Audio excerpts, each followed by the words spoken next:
Felly, os newch chi groesawu i'r llwyfan Ysgol y Creigiau.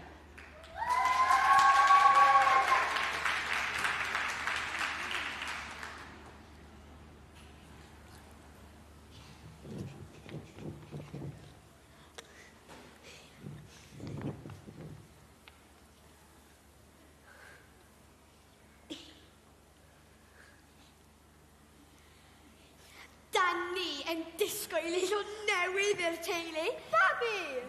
Na, Sara. Hyd babi. Nid yma yna o aelod newydd. Dyma'r aelod newydd. Peithon albino porfor. Waw! Ie, waw! Maen nhw'n bryn iawn iawn ac yn ddrud hefyd. A dweud y gwir, dyma un o nadroedd mwyaf drud yn ei byd. Petai rhywun am ei phrynu hi.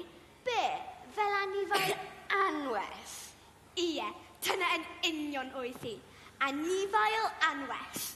Ond roedd y gwaith o edrych ar ei holyn ormod i'r rhywun. Sut wyt ti'n gwybod hynny? Roedd yr RSPCA ar y ffôn naw. Mae rhywun wedi ffeindio'r neidr. Mewn toiled. Mewn toiled? Dwi wedi darllen am hyn. Mae lot o bobl yn rhoi nadroedd i lawr y toiled i gael gwared arnyn nhw. Yn dwyt? Oes, Megan, ti'n iawn. Ac mae nadroedd yn hoffi llefydd cul a thywys. Ond mae'n beth gwirion i'w wneud. Felly, ym mha doiled oedd rhywun o hyd i'r peithon yma? Peithon oedd e ti'n ei galw, mam? Peithon albino porfo.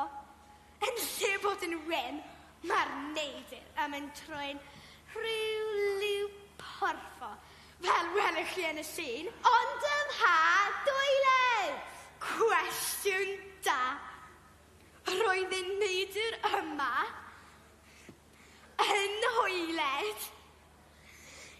Pennaeth eich ysgol. He? Na! Wir, heb air o gelwydd. Ydy'r RSPCA ar ei ffordd? Mae nhw ar ei ffordd yma nawr. Gyda'r neidr? Gyda'r neidr. Beth fi faint? Tia tair troedfedd. Beth fi oedd?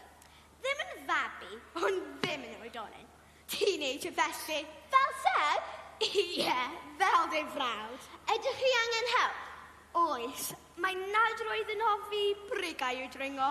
Mae'n a lot yn y storfa, a ni'n gwylio. Bydd yr RSPCA am yn gyflym. Well i ni ddechrau, neu fydd gan y neidr nynlle i fyw. Geith o groeso heb ei hael yn so halibalw